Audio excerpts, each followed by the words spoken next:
Ota-onalar menga savol berdi, yuristga vokal nima kerak deb. Nega Hindiston Xitoy bo'la olmayapti? Chunki u yerda o'zaro boshliqlik bor. Maktab O'zbekistondagi qo'rqinchli emas, buni yaxshi tomonlari ham bor, hozir aytaman. Endi o'g'il bolani qo'lidan uyda umrida ish qilmagan, kitob o'qimagan bola bir 3-4 oydan keyin o'zgarib qolsa-da, ertalab zavtrikka otasiga panki pishirib bersa. Hozir huquq ustuvorligini ta'minladimi? Adolat qaror topdimi? Desangiz yo'q. Adolat qaror topmadi.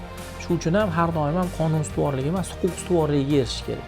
Bizga shunaqa o'rgatiladi. Kamida 4 ta tilni biladigan, tahliliy, tanqidiy fikrlaydigan, o'z mustaqil fikriga ega bo'lgan muvaffaqiyatli inson. Ko'zga tiqib olsa buni o'ldirishi ham mumkin. Fikrlash nuqtai nazaridan 0 deyishadi-da. Qayerdan shuncha o'qituvchi olasizlar, emotsional intellekti kuchli bo'lgan. Yil o'tgan sari siz qimmatlashaverasiz. Bilmayman, o'sha kechirimli deyiladimi, mehribonlik deyiladimi? Bu narsani kim o'rgatadi? Bu xato odamlarning taqdirini o'zgartirib oladigan xatoda bu. O'zir xafa qilib qo'yishi mumkin, lekin yuristlikdan muhimroq. Xo'p, Alisher aka, bu Yakubs xalqaro maktabi ikkinchi filiali, Yunusobod filiali. Biz nimaga bu lokatsiyani tanladik? Bugun Toshkent shahrida, shahar o'rtasida, markazida maktablar ko'p. Lekin shunaqa muammo borki, bu maktablar odatda o'sha bitta binodan iborat. O'quv xonalaridan iborat. Maydoni yo'q, infrastrukturasi muammo. Bu joyni tanlanganiga birinchi sabab bu joyda o'sha hovli keng bo'lishi kerak. Chunki bola yugurish kerak, energiyasini chiqarish kerak va ikkinchisi, ikkinchi liniya harakat qildikki, bu shovqindan, har xil holatlardan, gazlardan muhofaza zonasiga ega bo'lsin. Shu uchun bu lokatsiya, bu infrastruktura tanlandi. Men bilishim bo'yicha ikkinchi filial edi, to'g'ri? Bu ikkinchi filialimiz, ha. Birinchi filial Mirobodda. Qayerda joylashgan? Fayzobodda, o'sha Fayzobod korzinkani yonida. Joylashgan. Shu sport futbol maydonlari, basketbol maydonlari, bolalarni bemalol o'ynashi uchun imkoniyatlar yaratilgan. Hozir jonli burchaklar qilyapmiz. Har xil qushlar, olmaxonlar, baliqlar bilan ularning tabiat bilan hamohang birgalikda o'sishlarini, sharoitlarni yaratish uchun. Ajoyib. Bizni bu maktabda resepsioni, mehmonlarni mana shu yerda kutib olamiz, ota-onalar bilan shu yerda gaplashamiz. Darsdan chiqqandan keyin bolalarimiz mana bu joyda o'ynab, ota-onalariga kutib turish uchun qarab turishadi. Nimaga international IB bormi? IBga tayyorgarlik, IBga tayyorgarlik va bizni boshqa xorijiy universitetlar bilan to'g'ridan-to'g'ri shartnomalarimiz bor. Foundationsiz qabul qilishadi ular. Ya'ni sizni 11-sinflarimiz birdaniga foundationga o'tadi va endi bu faqat Angliyada. Angliyada va Yevropaning ayrim mamlakatlarida, masalan Italiyada, Polshada. Sizda 11-sinf bitirgandan keyin 11-sinfingiz ularning birinchi kursi bo'ladi, 3 yil o'qiydi. Shunaqa. Shu bilan bakalavrni sirasi boshlab ketishadi.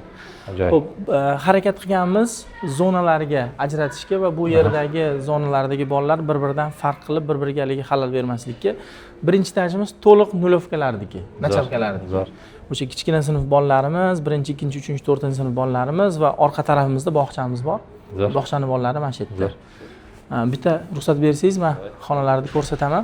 O'qish rus tilidami? Rus va o'zbek tilida. Rus va o'zbek tilida xonalarimizni kengligi ancha keng va o'sha chillerni sistemada kislorodni beradigan, so'radigan, havoni so'radigan qilinganki, bolada yugurgandan keyin, o'ynagandan keyin va darsda o'tirgandan keyin kislorod yetishmovchiligi bo'lmasin. Erkin nafas ola olsin. Ajoyib, menga ham stullar yoqyapti. Bularni yaxshi tomoni, bizlar yoshligimizda siqilib o'tirardik-ku, bir 40 ta odam bo'lib, shunday. 18 ta 20 ta bitta sinfda va bular transformer bo'ladi. Bir qarasa P obrazni qilishi mumkin, bir qarasa guruh qilib 3 ta 4 ta qilib qilishi mumkin. Haligi bir-birini yoqtirib qo'ygan bolachalarimiz birga o'tirishi mumkin. Keyin ajratib qo'yishimiz mumkin. O'yinlar bilan, rolli anaqalar bilan, to'pli pollar bilan, ya'ni ortiqcha qirrali, temirli narsalar qo'yilmagan holatda harakat qilingan. Ya'ni bu yerda bola xolasi bu yerda o'tiradi, xolasi bu yerda o'tiradi. Bu faniga qarab, vaqtiga qarab, haftasiga qarab, o'zlashtirishiga qarab o'rganib qolganmiz-da, bitta joy o'sha 11 yil. Shunday. Bu joyda ancha erkinroq fikrlashga, o'ylashga harakat qilingan. Mana shunga ham tabiiy yorug'lik tushadigan. Pedagoglikda ham o'tirsa bo'ladimi bola? Pedagoglikda cheklamaymiz, lekin bunaqangi yondashuv bo'lmadi, lekin noan'anaviy, noodatiy o'tiradigan joylar bor, men ko'rsataman. Pastda bunaqa muhit. Britanskiy maktabda ko'rganman. Bolalar pedagoglikda ham o'tiradi, yerga ham yotib oladi, o'qituvchi nima demaydi. Bu qanchalik to'g'ri yo noto'g'ri? Xo'p, kreativnostni cheklamaslik nuqtai nazaridan bu to'g'ri, lekin Mani o'zimning shaxsiy fikrim, mana 20 yildan ortiq pedagogika va yurisprudensiya sohasida biz g'arbdan ta'limni olishimiz kerak ekan, sharqdan tarbiyani olishimiz kerak. Zo'r. Ta'lim va tarbiya bir joyda birlashishi kerak. Bu chegarani kim o'rnatadi? Buni yaxshi va yomon tomonlarini tushuntirib borishimiz kerak baribir bolaga. Chunki har bir predmetni o'zini maqsadi bor, ishlatish kerak bo'lgan maqsadi bor. Biz ruchka bilan, men yurisprudensiyaga tushuntiraman bolalarimga. Biz ruchka bilan she'r yozishimiz mumkin, asar yozishimiz mumkin, jinoyatchiga qo'l qo'yishimiz mumkin va hattoki ko'zga tiqib olsa buni o'ldirishi ham mumkin. Ya'ni bir qurol ham yaxshi, ham yomon maqsadda ishlatilishi mumkin. Mashalloh. Zo'r. Shu uchun buni haligi maqsadini menimcha ko'rsatib olishimiz kerak. Xo'p, qanaqasiga bitta pastga tushganmizmi? Assalomu alaykum. Yaxshimisiz? Charchamasam, sizlar? Hamma shogirdlaringiz. Ya mashalloh. Iyun oyi o'quv jarayonida yengillashtirilgan va ijodga yo'naltirilgan oy. Masalan, biz iyun oyida darslarni kamaytirib, ingliz tili va mantiqiy matematikani qoldirganmizda, biz kino time qo'yganmiz, biz soft skills to'garaklarni qo'yganmiz, sportni kuchaytirishni qo'yganmiz, vokal darsini qo'yganmiz. Ota-onalar menga savol berdi, yuristga vokal nima kerak deb. Birinchi o'rinda haligi bo'rini oyog'i boqsa, bizni tilimiz boqadi-da va bu til nafaqat chiroyli so'zlar bilan, bu jarangdor ovoz bilan ham bo'lishi kerak. Bu birinchisi. Ikkinchisi, omma oldiga chiqqanda hayajonni, qo'rquvni yenga olish kerak. Bular shu uchun ham mana shunaqangi to'garaklar bilan jalb qilinadi. Hozir mana sekin kirib ko'ramiz. Kelinglar, kino time bo'lyapti. Bolalarimiz bitta kinoni ko'radi-da. Assalomu alaykum.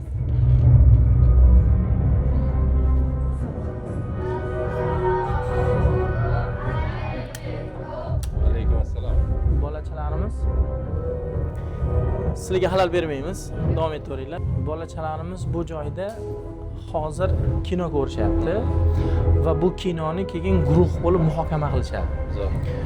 Bugun gadjetlar, telefon, smartfon urfga kiradigan paytda bolalarimiz 30-40 sekundlik arzon dopaminga mukkasidan ketib qolganda, bundoq bir o'tirib 1-1,5 soatlik kino ko'rishga sabri yetmaydi. Lekin bu joyda mana shu kinoni ko'rish, nafaqat kino ko'rish, bundan olgan xulosalari bilan baham ko'rish, bir-birini fikr bilan o'rtoqlashish imkoniyatiga ham ega bo'ladi. Yo'l-yo'lakay bitta narsani ko'rsatib ketay, men bir videolarda ham aytib ketaman. Produkt haqida tushuntirganda, bizning unikal tomonlarimizdan bittasi BPL deydi. Project based learning, ya'ni loyiha ishi jarayonida ta'limni tashkil qilish. Iyun oyi bizada loyiha ishi oyi bo'ladi. Bu sinflar kesimiga qarab turib, kichkina sinfdan katta sinfgacha. Kichkina sinflarimiz masalan o'zlarini hayollaridagi orzu qilgan eng zo'r davlatlarni yaratishadi. Avrora deb nomladi, Baxtiyor bolalik qirolligi deb nomladi. Har xil davlatlar deb o'zlari davlatlarini nomlashdi. Endi eng qizig'i bu davlatlarning territoriyasini aytayapti, aholisini aytayapti, byudjetini aytayapti, organlarini aytayapti, konstitutsiyasini qilgan, kodekslarni ishlab chiqishgan, pul birliklarini qilishgan, bayrog'ini, gerbini qilgan. U yerdagi har bir bayroq, gerbdagi element, rang nimani ifodalashini aytib bergan. Mana bizda gerb to'g'risidagi, bayroq to'g'risidagi anaqalarimiz bor-ku. Masalan, davlat uchun eng muhim bo'lgan qanaqa binolar kerak?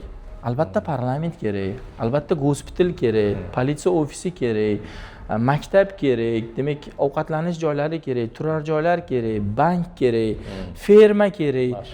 Qaysi joy yashil zona bo'lishi kerak, qaysi joyda aholi turar joyi bo'lishi kerak, qaysi joyda ko'proq turistlar keladigan, yashaydigan joy bo'lishi kerak. Bu 3-4-sinf bolalarning ishi bu. Ajoyib. Katta sinf bolalarimiz, men anaqalarni videolarini ko'rsataman. Biz tanlab oldik 7-8-sinf bolalari g'arb va sharq ta'limini plyus va minuslarini tahlil qilishdi. Aristoteldan, Platondan boshladi g'arb ta'limi bugungi Amerika, Finlandiya, Germaniyaning ta'lim tizimi.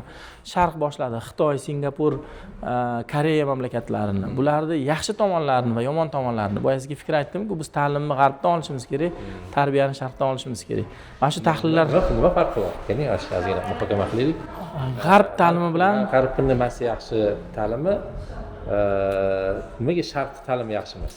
Yo'q, men unaqa deb ayta olmayman. Chunki masalan, sharq ta'limidagi bugungi Xitoyda, bugungi Yaponiyani ta'limi dunyoning top 10 taligidagi universitetlar aytib turibdi-da, masalan. Lekin ularda kreativ yo'q-da. Xitoyda masalan kreativ yo'q. Agar kreativ o'sha disiplina kreativ bo'lmaganda bunaqangi sanoat va bunaqangi yaratuvchilik bo'lmasdi. biz uni ayta olmaymiz. Bu ma'ni endi ruxsat Diskussiya, albatta. Endi siz diskussiyada baribir yutasiz. Yo'q, unaqa demang. Sudlarda chiqib gapirishni yaxshiroq bilasiz. Lekin biz ko'rgan endi xitoyliklarni ko'p ko'ryapmiz, ta'lim olishni ko'ryapmiz. Ya'ni menda shunaqa tasavvur paydo bo'ldiki, xitoyliklar juda mehnatkash. Ertalab mana bir do'stimizni farzandi xitoylik bilan bitta общежитиеda turgan, o'qiganda, xorij universitetida uyg'onsam dars qilayotgan bo'ladi deydi. Borib o'qishga borib kelamiz, xullas hamma ishlarimizni qilib, kech payt uxlashga yotamiz, dars qilayotgan bo'ladi deydi. Uxlaganini ko'rmayman deydi. Lekin mehnatkashlik nuqtai nazaridan Xitoy kuchli. Lekin fikrlash nuqtai nazaridan nol deyishadi, qaysidir ma'noda, ya'ni kreativ yo'q. Ularni zubroshka bor, yodlash bor, qanaqadir mehnatkashlik bor, lekin kreativlik yo'qdek tuyuladi deb o'sha yerda fikr eshitgandan keyin ko'p kuzatishni boshladim, ko'p tasdig'ini topganman bu gapni. Endi Yaponiyani bilmadim.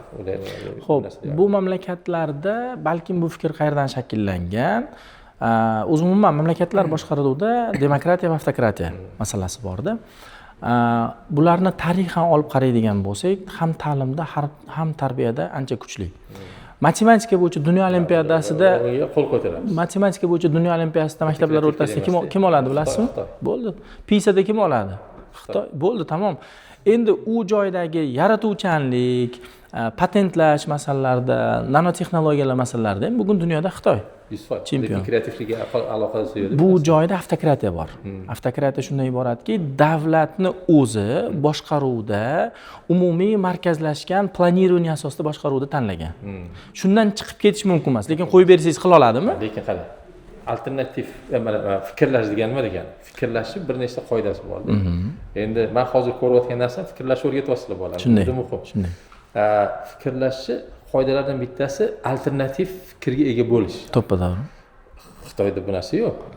Bitta narsa borda, mana o'zimizdan qiyos olaylik. 2016-yilgacha qanaqa edik, 2016dan keyin qanaqa edik? Inson, uning fikrlashi, uning genida baribir bor, faqatgina boshqaruv va bosim buni bosib turishi mumkin. Agar imkoniyat berilsa, erkinlik berilsa, bu o'z natijasini ko'radi. Endi ko'pchilik aytishi mumkin, Xitoyda muvaffaqiyat sirlaridan biri uni aholisini yoki demak resurslarini kengligi masalasida. Buning alternativasi Hindiston. Nega Hindiston Xitoy bo'la olmayapti? Chunki u yerda o'zaro bosh-boshdoqlik bor, o'ta boylar bor, o'ta kambag'allar bor. Mani oxirgi yillardagi fikrimda mana shu Xitoy modeli ustun bo'lib chiqadi. Mana bugungi tarbiya, kelajak avlod, mana siz bilamiz, bugun kasal bo'lsak, bizni davolaydigan qaysi avlod? Kimning qo'liga boryapmiz?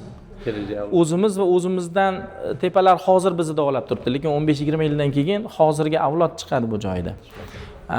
Bu nuqtai nazardan Yevropani ko'ryapmiz masalan, g'arb mamlakatlarini ko'ryapmiz. Londonni o'zi masalan aristokratiya hamma havas qiladi, lekin daytime deydi, lekin kunduz kundagi London bilan kechki London mutlaqo bir-biridan farq qiladi. Men o'ylaymanki, sharq tarafda bolalari ancha ustun bo'ladi u joyga borganda. Zo'r. Ya'ni g'arbda hozir, ya'ni sharq ta'lim tizimi g'arbdan o'tib ketyapti deya olamiz. Men ayta olaman.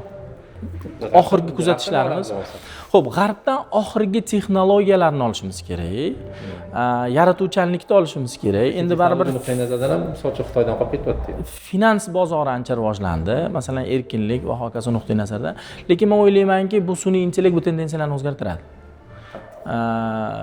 Iqtisodiyot nuqtai nazaridan ham o'sha dunyoni top iqtisodiyoti menimcha sharqqa qarab ko'chyapti. Zo'r. Endi qarang, zo'r gap. Bu hozir o'zingiz ochib yordingiz. Ichini ana yashik Pandora deydi. Ilgari o'qituvchining vazifasi ma'lumot berish bo'lgan. Hozir ma'lumot tekin. To'g'ri. Sun'iy intellektdan men o'zim o'qituvchi yasab olsam bo'ladi. Endi ta'lim qayerga qarab ketadi deb o'ylaysiz? Zo'r savol. Siz yaxshi ko'radigan bitta jihatni men ochaman hozir. Kvantiy fizikani ko'p gapirasiz. Chunki ustozimiz bittada. Bu joyda bitta narsa borda. Alisher aka, masalan, biz nega teatrga tushamiz, konsertga tushamiz? Nega shuni bir zo'r, haligi jihozlangan kinoteatrda, uyimizda yoki bo'lmasam shu anaqalar bilan, televizorlar bilan ko'rmaymiz? Inson, har bir inson 8.4 10-darajasi 8.4 trillion neyron tarqatadi. Hech shunaqa bo'lgan ko'p eshitgansiz balkim bu narsani. Bir yaqinimiz haqida shunday o'ylashimiz bilan bizga telefon keladi. Yoki biz hayotimizda va xayolimizda o'ylagan fikrlarimizni oldimizdan chiqaradi. Bu joyda neyronlar almashinuvi borda. Endi ma'lumot olish bor, ixlos bilan ma'lumotni yuqish masalasi bor. O'qituvchining vazifasi faqat ma'lumot berish emasda, buni qanday qilib hazm qilishni o'rgatish va sevdirish. Bu jarayon muhim. Ya'ni ixlos uyg'otish masalasi muhimda. Baribir sun'iy intellekt texnologiya rivojlanadi, lekin ta'lim o'zini bugungi ahamiyatini, ustoz shogirdlik ahamiyatini yo'qotmaydi. Masalan, onlayn ta'lim yoki bo'lmasa masofaviy ta'lim kim uchun deydigan bo'lsangiz, malaka oshirish uchun kerak, yangi ko'nikmalarni olish uchun kerak. Ya'ni dastlabki bosqichda bilimni olib bo'lgan va endi uni upgrade qilish kerak bo'lgan odamga ishlaydi. Ya'ni qorni to'q, ko'fi borib safiyada yangi bir ko'nikmalarni ozgina bir jilovlash uchun, boyitish uchun kerak bo'lgan odamga ishlashi mumkin. Lekin dastlabki fundamental bilimni bola baribir kontakt bilan olish kerak. Ya'ni aytmoqchi bo'lgan gapingiz, sun'iy intellekt hech qachon o'qituvchi bo'la olmaydi. Yo'q. Chunki ilm qalbdan qalbga o'tadi. Shunday. Yuqadi. Sun'iy intellekt qalbi yo'q. Shunday. Intellekti bor. Albatta. Endi bu narsani emotsiya yoki bo'lmasa malika hissiyotda bera olmaydi deyish mumkin. Emotsiya va hissiyot beradigan darajada sun'iy intellekt ham yaratilishi mumkin. Lekin boyaga aytganimiz energetika bera olmaydi. Neyronlar almashinuvi bo'lmaydi. Qayerdan shuncha o'qituvchi olasizlar? Emotsional intellekti kuchli bo'lgan, bolani yaxshi ko'rdira oladigan. Zo'r. Har doim ham oson kechmaydi. Bizni hozirgi yutug'imiz davlat maktablaridagi mavjud yaxshiroq o'qituvchilarni yaxshiroq oylik evaziga jalb qilyapmiz-da. Lekin bu har doim ham oxirigacha shunaqa bo'ladimi desangiz, yo'q, unaqa bo'lmaydi. Yoki bu o'qituvchilarni o'zi siz xohlagan standartdagi tayyor o'qituvchimi desangiz, yo'q, unaqa emas. Biz nima qilamiz? Biz shu 4-5 bosqichdan imtihondan o'tkazib olamiz va birinchisi onboarding deydi, biz unga trening beramiz. O'sha har bizada semestr sessiya boshlanishidan oldin maxsus treninglar bo'ladi mutaxassislar tomonidan. Ikkinchisi, uni qo'lida reglament bor, dars jarayonini qanaqa tashkil qilish to'g'risida. Uchinchisi, buni savolnomasi bor. Maxsus mutaxassislarimiz berilgan narsani bajaryaptimi yo'qmi qarab borishadi. Va undan keyin umumiy yig'ilishlarda bu muhokama qilinadi, boyitib boriladi, feedback bilan kuchaytirib boriladi. Zo'r. Maktab O'zbekistondagi qo'rqinchli emas, buni yaxshi tomonlari ham bor, hozir aytaman. Negadir hali yurisprudensiya desa yoki mana shu stolni ko'rsa, bu jazo beradigan stol deydi-da, lekin bu millionni hal qiladigan stol ham bo'lishi mumkin-da, biznesmenlarning aloqasida. Arbitr sifatida. Xo'p. Bu maktab O'zbekistondagi birinchi va yagona yuridik maktab, yuridik sohaga ixtisoslashgan maktab. Bizni programmalarimizda davlat maktablarida huquq 8-sinfdan boshlab o'tilsa, bizda 5-sinfdan boshlab o'tiladi. Bu birinchisi va ikkinchisi, ularning soatlari haftaga 2 soat bo'lsa, bizda 10 soatgacha. Va yaxshi tomonlardan biri, mana shunaqangi haligi sud zallarimiz bor, mudkort deydi, bolalarimiz sud musobaqalarida o'zlari prokuror, sudya, advokat bo'lib ishtirok etishadi. Ikkinchisi, ular huquqiy debatlar o'tkazishadi. Siri nimada, haligi retsept nimada deydigan bo'lsangiz, boladagi tahliliy va tanqidiy fikrlashni eng zo'r va eng tez o'stirib yuboradigan bu debat bo'lar ekan. Nega deydigan bo'lsangiz, masalan, bir masalada bolalarga bugun telefon berish kerakmi degan mavzuda bolalar ikkita komandaga ajraladi. Bittasi himoya qiladi, bittasi qarshi chiqadi. Eng qizig'i 15 minutdan keyin bular almashadi. Hozirgina qarshi bo'lib turgan jamoa endi uni himoya qilishga o'tadi. Ya'ni shaxmatni hozir qarang, bu degani advokat deydi, advokatdan tayyorlayotgan bo'lsak, advokat samimiy fikrini bildirmaydi. Advokat manipulyatsiya qiladi desa to'g'ri bo'ladimi? Yo'q, bunaqa emas. Har bir advokatni dela bo'yicha o'zining haqiqati bo'ladi. Masalan, shunaqa holat bo'lgan, men o'zimda ham haqiqatan jinoyat sodir qilgan. Muttaham. Qo'yarga qo'ymay chiqishyapti-da, advokat bo'ling deyishyapti. Bordik. Unga buket statya qo'yilgan. Lekin shuning ichidan bittasi haq. Haqiqatda bittasi haq. Qolganini olib tashlash kerak. Bizning himoyadagi ishtirokimiz o'sha joyda mana shu olib tashlashga bo'ladi. Lekin bittasi haqiqati bo'yicha u jazo olish kerak. Endi ham oq va ham qora donalarda o'ynash kerak degani, u bir safar jabrlanuvchini advokati bo'lib ishtirok etadigan bo'lsa, keyingi safar ayblanuvchini advokati bo'lib ishtirok etadi. Lekin har bir yuristda, har bir dela bo'yicha ichki o'zini haqiqati bo'ladi. Va bu odatdan qadriyat nuqtai nazaridan, prinsiplari nuqtai nazaridan hech qachon bu haqiqatga qarshi yurmaydi. Baraka ham, menimcha obro' e'tibor ham, reputatsiya ham shu bilan keladi. Ya'ni muttaham hech qachon oppoq demaysiz. Muttahamligini aytasiz, lekin muttahamga qo'yiladigan boshqa buketlarni olishga yordam berishingizni aytasiz-da.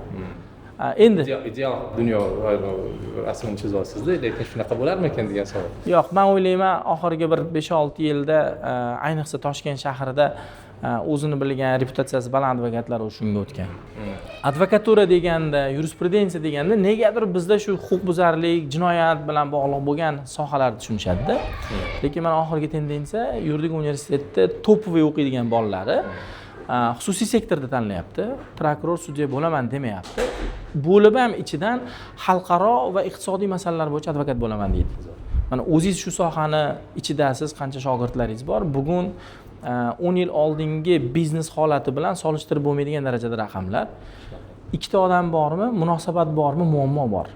Nizo bor. Bu nizoga kim kerak? To'g'ri yechim qilib bera oladigan yuristlar kerak. Keyin bitta savol paydo bo'lyapti. Yurisprudensiya bu juda mintaqaviy tushuncha. Keng tushuncha. Mintaqaviy, ya'ni keng emas. Tushundim. Hudud bo'yicha. Ya'ni hududiy tushuncha desa to'g'ri bo'ladi. Ya'ni mana misol uchun hozir siz bola tayyorlaysizda, bular Angliyaga borib yurisprudensiya o'rganib kelsa, bu yerda qo'llanmaydi-ku. Bu yerda umuman boshqacha prezidentning prava, anglosaksonskiy prava bor. Ya'ni O'zbekistonni umuman o'zini huquq tizimi bor. Ya'ni qanchalik bu mutaxassislar keyin bu yerda ishlay oladi degan savol. Yaxshi. Maktablarni va universitetlarning vazifasi bo'lajak yuristlarni yurisprudensiya sohasida fikrlashga o'rgatish. Dunyoda 3 xil huquq tizimi bor.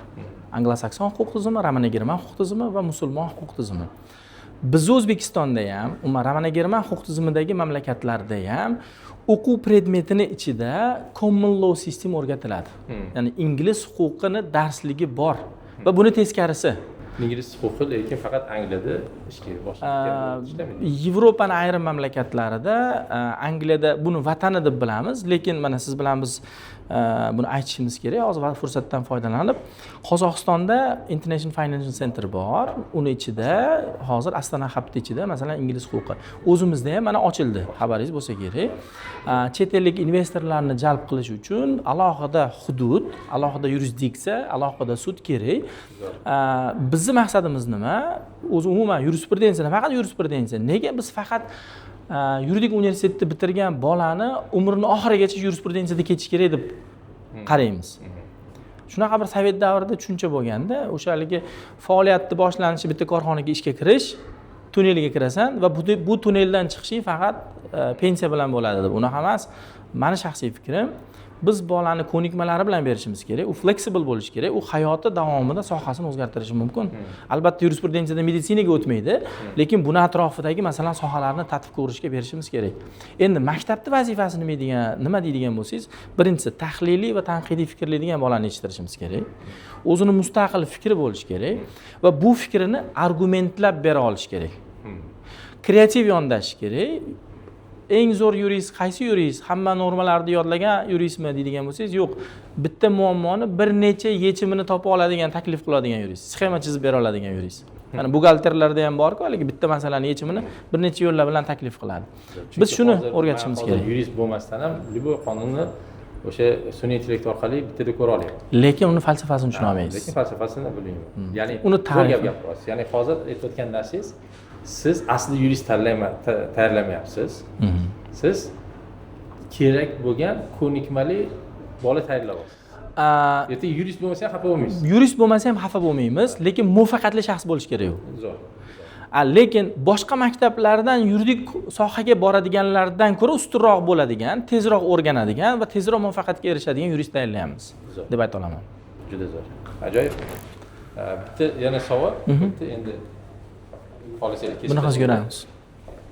6A, B degan tushunchalar bor-da. Eski SSRdan qolib ketgan narsalar-da bular. To'g'ri.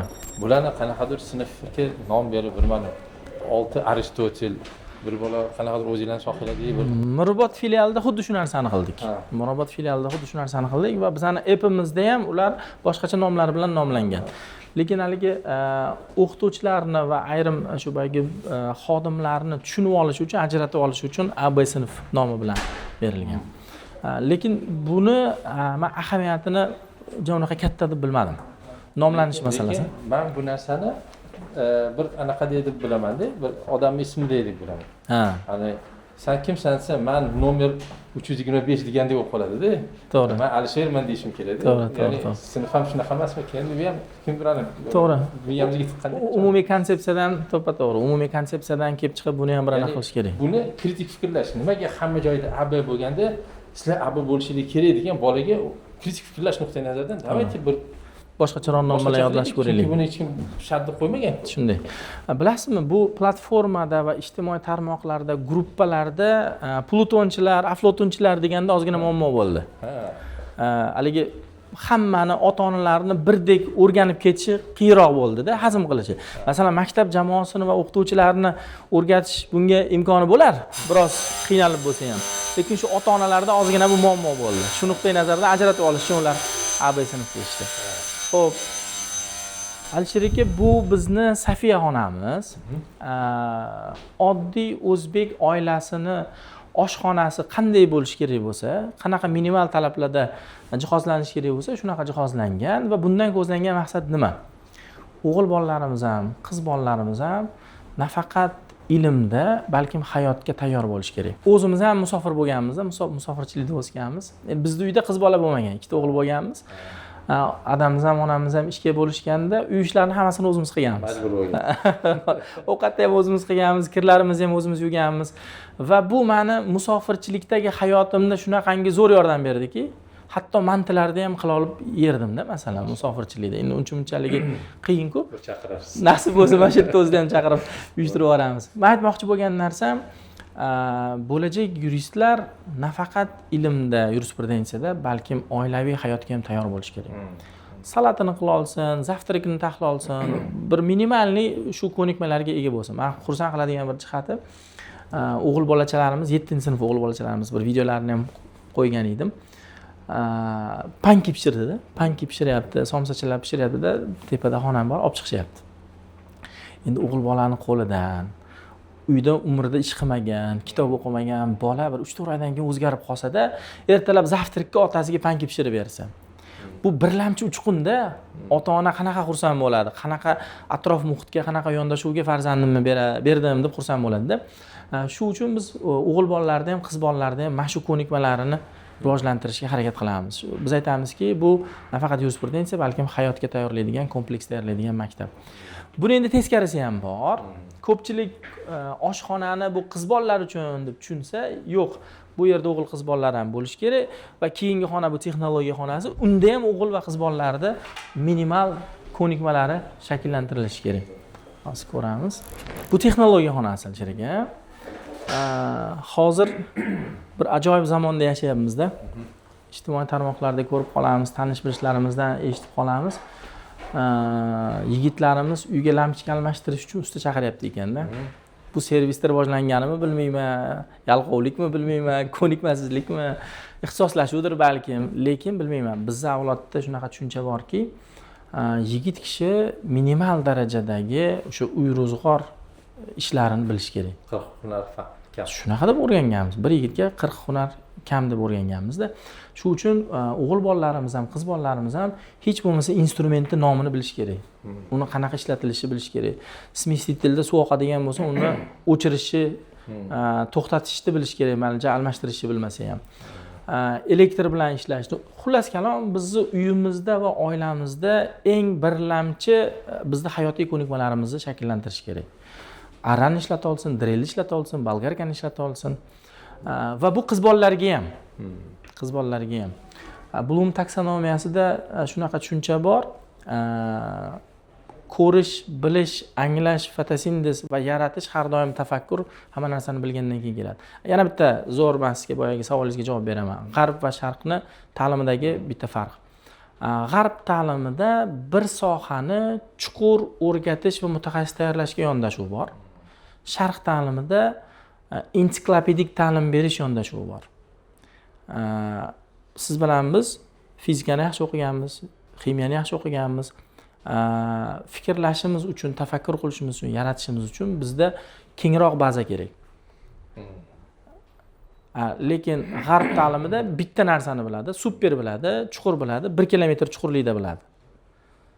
Lekin yaratuv 10 santimetr, 10 santimetr. biz kilometr bilamiz, no chuqurligi 10-15 santimetr. Yana bitta zo'r narsa bor, bilmadim. Qaysi biri to'g'ri? Mani hayotimda bizniki ishlagan. Negaligini aytaman. Yuristlarda shunaqa o'rgatiladi-da, qarama-qarshi tarafingda jinoyatchi o'tiradi. U har doim yolg'on gapirishga harakat qiladi, seni aldashga harakat qiladi. U turli kasb vakili bo'lishi mumkin. Doktor bo'lishi mumkin, quruvchi bo'lishi mumkin, buxgalter bo'lishi mumkin. Sen uni kasbini, vazifasini minimal uni darajasida bilmasang, seni aldayotganligini bila olmaysan deydi. Lekin maktabda kerak uning uchun. Maktabda bu narsani o'qitishni kerak. Mana misol uchun menga maktabda o'qitishyapti deylik, kimiyani o'qitishyapti. Qanaqadir ba'zi narsalar bilishim yetsa kerak deb o'ylayman. Chunki men birinchidan qobiliyatim yo'q kimiyaga, ikkinchidan qiziqishim yo'q, uchinchidan boyga domlaga ixlos dedingiz, domlani yomon ko'rardim. Ixlos ham bo'lmaganda. Lekin majbur bo'lganman darsda o'tirishga. Ya'ni to'g'rim, noto'g'rim degan savol. Xo'p, bu joyda mazmun bor, proses bor. Mazmun to'g'ri, ya'ni bolani hayot, atrof, olam haqida minimal dunyo qarashga, bilimga ega bo'lishiga qo'yilgan talab to'g'ri, yondashuv noto'g'ri. Sizga berilgan ma'lumot hayot bilan bog'lab aytilmagan. Zo'r. Hayotga bog'lanmagan. Sizga qachon as qotishi mumkinligi tushuntirilmagan va buni bilsangiz nima-yu, bilmasangiz nimadan quruq qolishingiz uqtirilmagan va u sevdirilmagan. Ya'ni buncha mutaxassis xatdan olasiz, bu narsani sevdira oladigan. Hech bo'lmasa sizni programmangiz, o'zingiz aytasizki, teshiklarni shunaqangi yopinglarki, sizni aldasha olmasin. Hech bo'lmasa sizni reglamentlaringizda, sizni yondashuvingizda buni ketma-ketlik talabini berishingiz kerak. Anaqa suv, choy, kofe, biror narsa aytib o'raylik. Masalan, men matematikadagi tangens, kotangens, sinus, kosinusni 40 yoshga kirib, matematika o'qituvchisini ishga olganimda nima uchun hayotimga kerakligini bildim-da. Maktabdagi baholar nuqtai nazaridan yaxshi o'qigandirmiz, yodlab bundoq qilib imtihonga yechib bergandirmiz, lekin hayotimizga nima uchun kerakligini bilmaganmiz-da. Aslida programma to'g'ri tuzilgan bo'lgan, faqat uni realizatsiya masalasida muammo bo'lganda, biz uni realizatsiyasini qila olmasdan, yo'q bu noto'g'ri, yo bu kerak emas deyaveramiz-da ba'zida. Matematikada ham xuddi shunday. Endi sizda bu sohada kuchli, lekin mana ijtimoiy gumanitarchilarda ular aytadiki, men matematika bilan kelishmayman deydi. Aslida muammo bilasizmi qayerda bo'ladi? Muammo uni o'sha 6 yoki 7 sinfligida qaysidir bir yoki ikkita mavzuni o'tkazib yuborganligida bo'ladi. Ana Tetrisda o'ynaganda o'rtasida bo'sh joy qolib ketganda, eng yomon tomoni matematikada mana shu bitta stupengani qoldirsangiz, 2-3, 4 stupengada chiqa olmaysiz. Bola 1-2 marotaba harakat qilib ko'radi. Unaqa bo'lmasa kerak deb o'ylayman, matematika, aynan matematika mavzusida. Matematika mavzusida eng katta muammo formulalarni yodlattirishadi. Bu eng katta xato. Formulani yodlash mumkin emas. Formulani kelib chiqishini tushunish muhim. Hayotga nima uchun kerakligini. Hayotga emas, bu hayotda keyin nima qilaversa bo'lar, balkim hayotga ham qo'llash, endi yosh bola 6-sinf bolaga hayotni qayerda qo'llashini tushuntirish qiyin-da.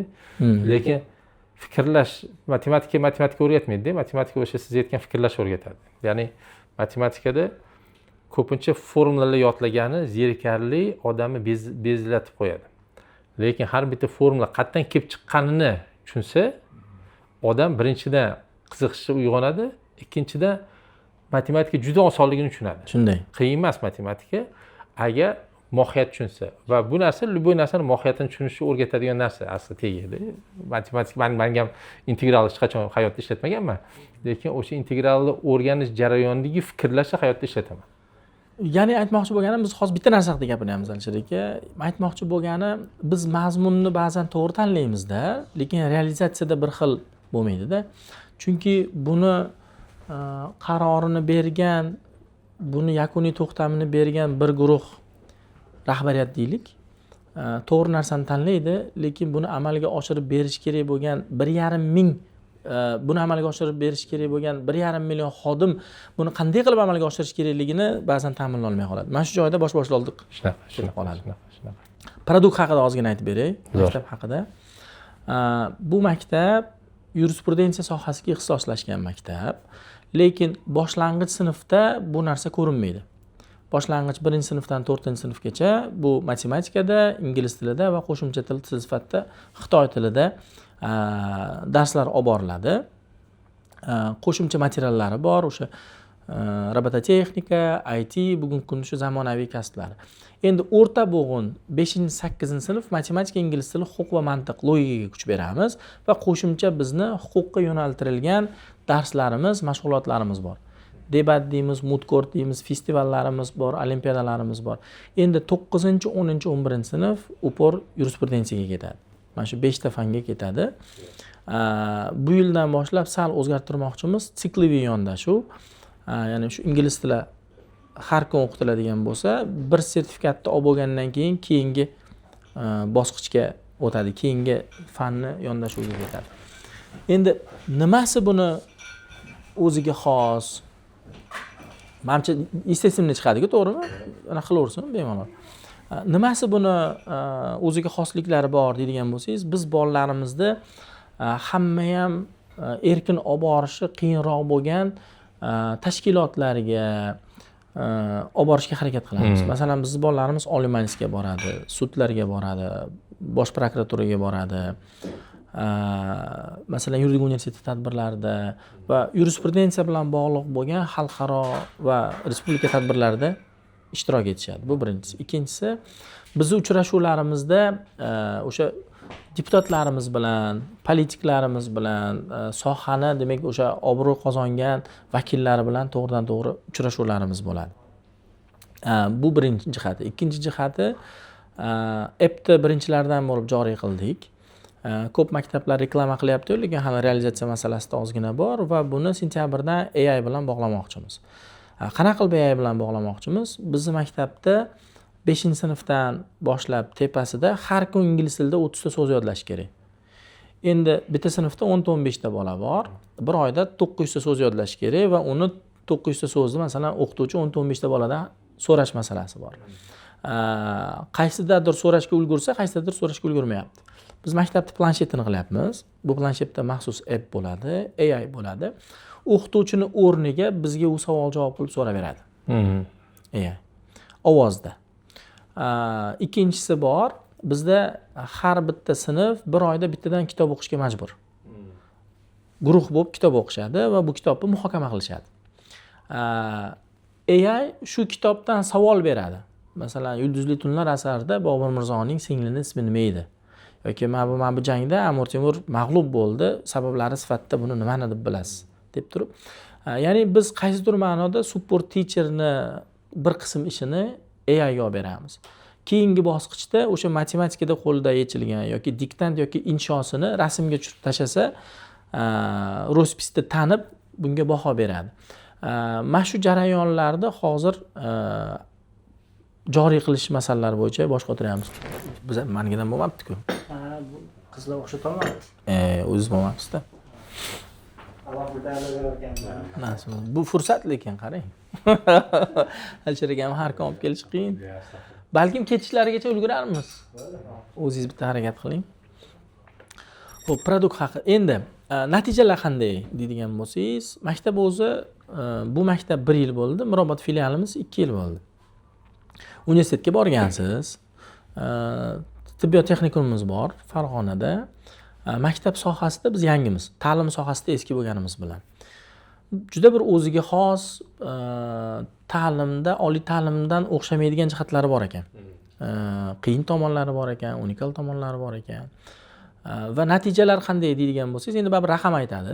Sizni nazaringiz bilan aytganda, bu yil Mirobod filialini bitiruvchilari 17 nafar bo'ldi va 17 nafarda ham sertifikat bor. 100%. 3 nafarida 7 nafarida 2tadan, 4 nafarida 3tadan sertifikati bor. Nima sertifikat? Nimani bildiradi? Bu hozir mana ta'limda shunaqangi bir yaxshi imkoniyat bo'lgan. Agar siz hozir 4 ta sertifikatga qo'lga kiritgan bo'lsangiz, o'sha budjetga qabul qilindingizda imtihon topshirmasdan turib. Ya'ni shu ballni to'play oldingiz. 186 ball naqd deganida, cho'ntagingizda degani. Shu uchun hozirgi yoshlarimizda shunaqangi bir yaxshi imkoniyat borki, biz 1 avgustni kutardik, hamma hayot bir kunda hal bo'lardi. Hozir unaqa emas. Hozir oldindan 1-2 yil oldindan bunga tayyorgarlik ko'rib, naqdlashtirib qo'yish mumkin. Zo'r. Endi oliy ta'limga kirish bilan o'lchanadi. Bu birinchisi qisqa short termdagi natijalar. Oliy ta'limga kirishmi yoki top oliy ta'limga kirishmi? Top oliy ta'limga kirish. Endi bu 186 ball degani shu O'zbekistondagi topoviy universitetlar degani. Ya'ni O'zbekiston ichida to'g'risiga. O'zbekistondagi. Bundan tashqari xalqaroda mana bitta qizimiz, Asila degan qizimiz 88-o'rindagi universitetga 120 ming full grant bilan masalan o'qishga qabul qilindi. Bundan tashqari bitta o'quvchimiz Germaniyada, bitta o'quvchimiz Finlandiyaga masalan topoviy universitetlarga o'qishga qabul qilindi. Hozir mana apply qilib qo'yishgan Xitoy universitetlariga, topoviy universitetlariga. Top degani necha? Top necha? 100 talikka kiradigan. 100 talikka kiradigan. Endi lekin spesifik maktab nimaga ixtisoslashgan deydigan bo'lsa, bu ma'ni emas, bu haligi bozori talabi shunaqa bo'lib qoldiki, o'zimizdagi yurisprudensiya sohasiga ixtisoslashgan universitetlarga. Zo'r, lekin yurisprudensiyada dunyoda nomer 1 Yel'di. Nima u kabi? Stanford. Yel deb ayta olmayman. Stanford lekin QS'da mana Yel ketyapti, Harvard, Stanford endi ko'proq texnologikda, ya'ni law school emasda. Ya'ni yurisprudensiyani o'zini baribir reytingi bor. Yurisprudensiyani reytingi nuqtai nazaridan dunyodagi top universitetlar baribir Amerikada. Amerikada, ha.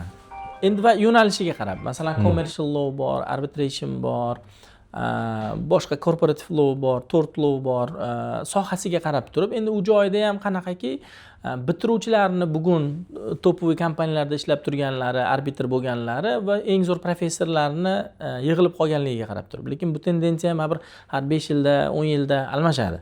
Bu narsa, shu uchun bu aynan mana shu universitet deyishimiz qiyinroq. To'g'ri aytyapsiz. Bitta narsani tan olishimiz kerak-da, Alisher aka. O'sha siz aytgan topoviy universitetlarda common law sistemda asosan urg'u beriladi va dunyoni gigant iqtisodiy va moliyaviy imkoniyatga ega bo'lgan kompaniyalariga xizmat ko'rsatishga harakat qilishadi.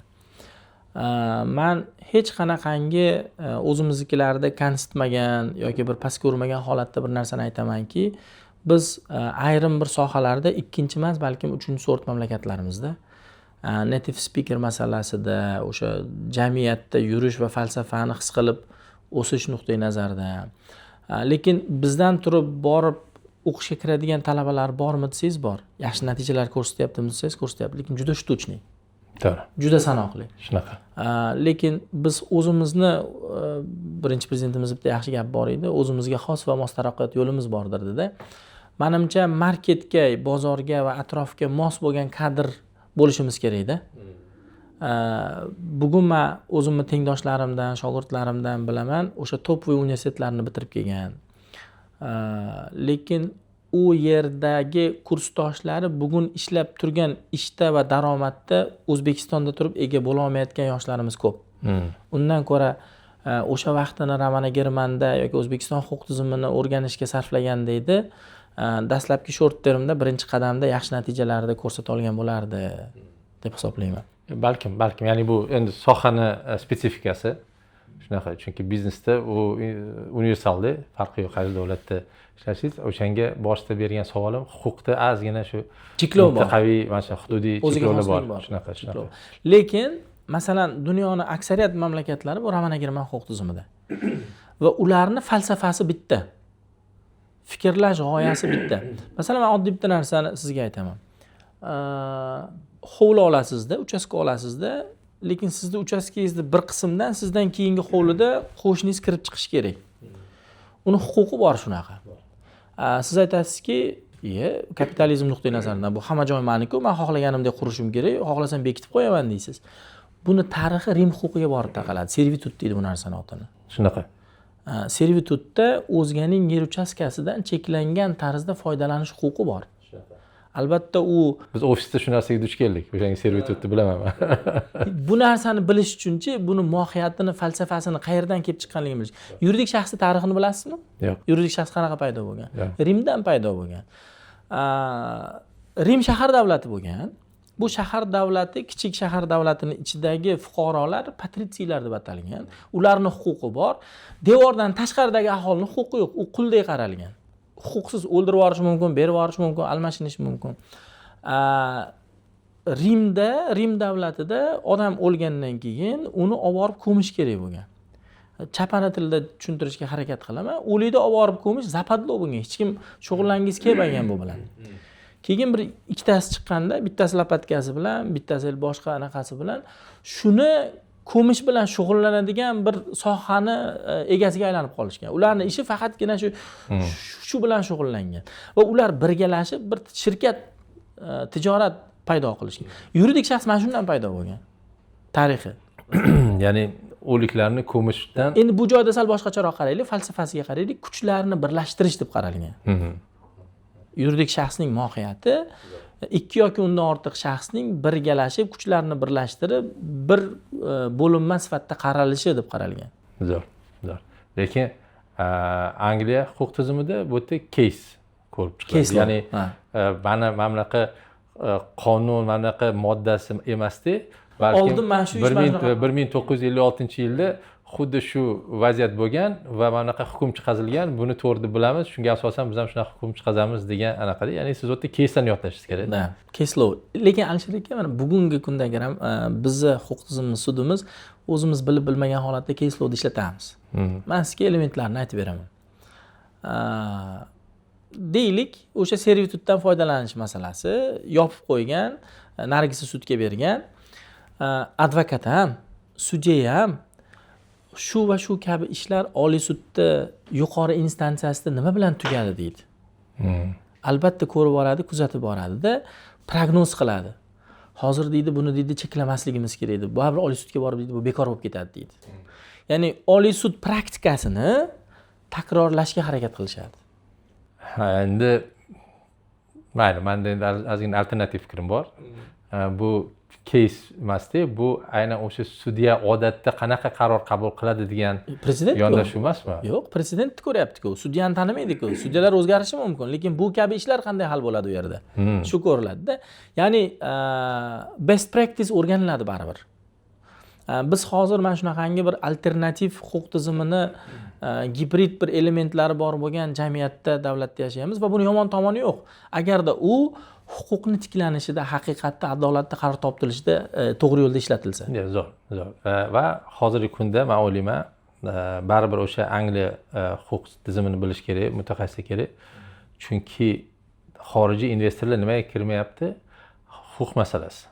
Tushunmaydi, ertaga bir case bo'lsa, bu yerda sudda qanaqa qaror qabul qilishi ular uchun qorong'i bo'lganiga, hozir mana Qozog'iston case'ida Astana Hub, mana O'zbekistonda bu narsa tuzildi, ochildi. Mana Angliya, ya'ni O'zbekistonning ichida Angliyada yurganda yurasiz. Shunday. Ertaga qanaqadir case bo'lib qolsa, sudga berish kerak bo'lsa, bu sudni o'sha o'zbek sudya, o'zbek qonunchiligi asosida qaramaydi. O'zbek sudya ko'rishi mumkin, lekin o'zbek qonunchiligi asosida ko'rmaydi.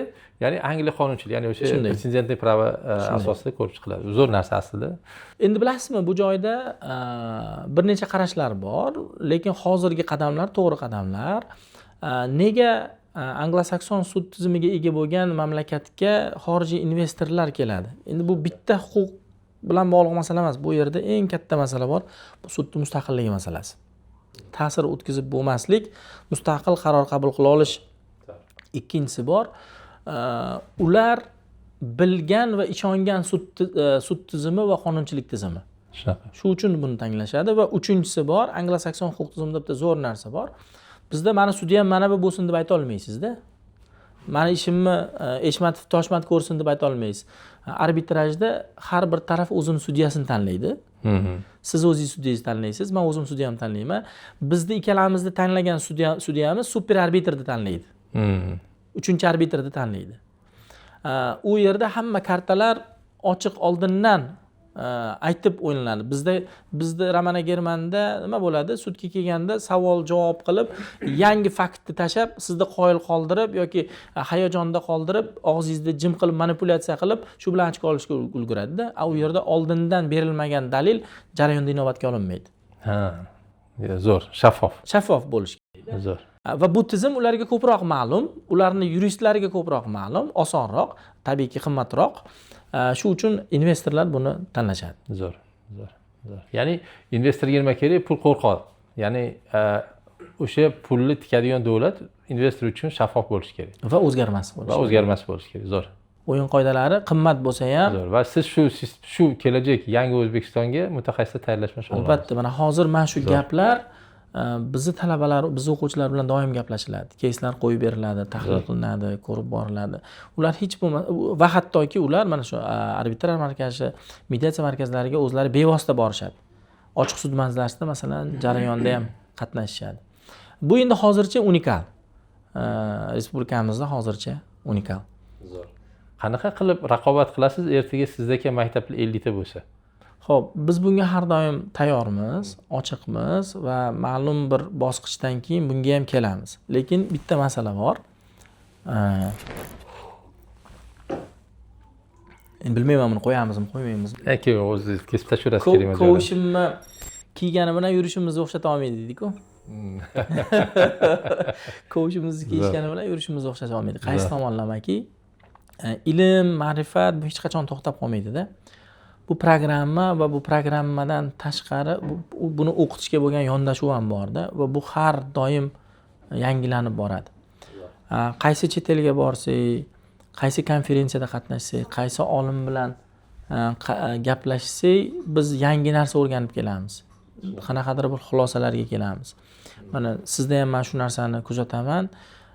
Yosh kattalashgan va tajriba ortgan sari odamni bagaji kengayib borar ekanda. Orqaga qarab ketmaydi bu. Siz tabiiyki uni atrofingiz bilan ulashishni boshlaysiz. Bu birinchisi. Ikkinchisi, o'zingizda bitta yaxshi gapingiz bor. Bundan keyin biznes segmentda, tadbirkorlikda gegemonlar yashab qoladi. Dastlabki boshlanish har doim qiyin bo'ladi. Ular boshlanib turgan paytda bizda ishonch shakllanib bo'lgan brend yaratilgan. Buni dastlabki natijalari bor. Odamlarda ishonchi bor. Men o'ylaymanki, mana shu nuqtai nazarda va biz hattoki hamkorlik qilishga tayyormiz. Masalanda dasturlarni berishga, franshiza qilishga, faqat shu standartni buzib o'rmasa bo'ldi. Nosog'lom raqobat va demping bo'lmasa bo'ldi. Masalanda. Va ilm ma'rifatda ta'lim maktab sohasida juda ham katta bo'shliq bor. Men sizga raqamlarda aytaman, raqamlarni yaxshi ko'rasiz-ku. Yuridik universitetga o'rtacha bir yil, men o'tgan yili masalan 38 ming bola hujjat topshirdi. 2000 tasigina qabul qilinadi. 19 tadan bitta degani bu. Bizning maktab 0.03% ni ham yetkazib bera olmayapti hali. Bu bitta yurisprudensiya sohasida. Yurtimizda qancha o'qishlar bor, qancha abituriyent masalan hujjat topshiradi. Shuning uchun hali bozor keng deb hisoblayman. Faqat bu joyda professional yondashuv kerak. Birlashishga tayyorman. Yana bitta zo'r gapingiz bor. Men har doim shu narsani amal qilishga harakat qilaman. Soha vakillari uchrashish kerak, birlashish kerak. Gaplashish kerak. Masalan, Thomson bilan, Shahzod bilan gaplashamiz, Registon bilan gaplashamiz, boshqa maktablar bilan gaplashamizda. Mana shu joyda agarda bu sohaning vakillari birlashadigan bo'lsa, toplar bir-birini tanib gaplashadigan bo'lsa va qanaqadir nohalol raqobatchilar va nohalol o'qituvchilar ro'yxati shakllanadigan bo'lsa, mehnat bozori ham, haq to'lash ham, yondashuv ham ancha joyiga keladi. Shunaqa. Chunki haligi xodimdan ham kuygan joylarimiz bo'layapti. Qaysidir ma'noda ota-onalardan kuygan joylarimiz bo'layapti. Shunaqa ota-onalar bor ekanda, bir yilda 7 ta maktab o'zgartiribdi. Bir oy, 1,5 oy borar ekan, o'qir ekan, boshida 10-15% oplatani qiladi-da, 1,5 oy tekinga o'qiydi. Bo'ldi, ketdi, keyingi maktabga o'tadi. Bola nima bo'ladi? U bolani o'ylamayapti-da. Stress-ku. U bolani o'ylamayapti-da bu joyda. Ya'ni bir yilni tekinga o'qitibdi-da 7 oy. 7 ta maktab o'zgartiribdi. Qani bizda mana shunaqangi bir ro'yxat bo'lsa-da, shunaqa ro'yxat bo'yicha bolalarni, ota-onalarni yoki shunaqa sakrab yuradigan o'qituvchilarni masalan qabul qilmasak. Men bir post qilgan edim. Mana bizda Sovet davridan qolib ketgan mehnat daftarchasi degan tushuncha borda. Qachondan qachongacha qaysi lavozimda ishlaganingiz pechat bilan masalan muhrlanadi-da. Xorijda, g'arbda yo'q unaqa narsa. CV olib keladi, CVda yozilgan bo'ladi. Faqat u yerda bitta zo'r narsa bor. Oxirgi ish joyingizdan bizda tilda aytganda tavsifnoma olishingiz kerak va ikkita sohani mutaxassisidan referens olishingiz kerak. Sizni maqtash kerak. Referens beradigan odam uyati bor odamda, ertaga bo'lmagan odamga yaxshi deb ayta olmaydi. Yaxshi degan odamga hamma ishonadi. Bizda odatda aksar holatda, ayniqsa частный sektorda ish joyidan ketganda yomon xayrlashib ketiladi-da. Norozi qilib ketiladi. Nega norozi qilib ketadi? Chunki u yangi joyga borganda yangi ertakda aytadi, eski joydan bu haqda ma'lumot olinmaydi. Agar menimcha hech bo'lmasa частный sektorda mana shu tizim yo'lga qo'yilsa, xodimlar ham ancha mas'uliyatli bo'ladi. Rozi-rizonlik bilan chiqib ketishdi, o'sha nojo'ya xatti-harakatlar qilmaslikka harakatini ko'radi-da. Zo'r. Endi bu muammolar bo'laveradi deb o'ylayman. Lekin aytganingizdek, mana soha, mana raqobat to'g'risida savol bo'ldi. Zavod qursangiz, o'yindan keyin, misol uchun 1 million dollarga qurgan zavodingiz 100 mingga ham sota olmaysiz. Chunki temir tersiga olib ketadi. Universitet, klinika kabi sohalarda yil o'tgan sari siz qimmatlashaverasiz. Ya'ni qiymat oshadi. 200 yillik universitetdan 2 yillik universitet farqi bor. 200 yillik maktabdan 2 yillik maktab farqi bor-da. Men o'ylayman, vaqt siz uchun ishlayapti hozir. Qancha uzoq ishlasangiz, o'shancha faqat endi orada reputatsiyaga salbiy ta'sir qiladigan narsalar bilan shug'ullanmasa bo'ladi. Shunday. Keyin yana bitta narsa, bu yerda brend nuqtai nazardan juda muhim ekan. Biz hozir ko'rgan, o'zimda ko'rgan narsa, men hozir bugungi kunda Yelda o'qiyapman o'zim. Bitta qo'ng'iroq bilan krutoy odamlarni spiker sifatida chaqirib kelyapti. Ya'ni Meksikan eski prezidenti kelib dars o'tib ketyapti. 2000-yillarda prezident bo'lgan ekan, bizga kelib dars o'tib ketyapti. Tramp 12 yil oldin advokat bo'lgan odam dars o'tib ketyapti. Hali hattoki Tramp advokatida so'rayapti, "Nech pulga kelding?" deyapti. "Pul olmadim, iltimos qilding, keldim" deyapti-da.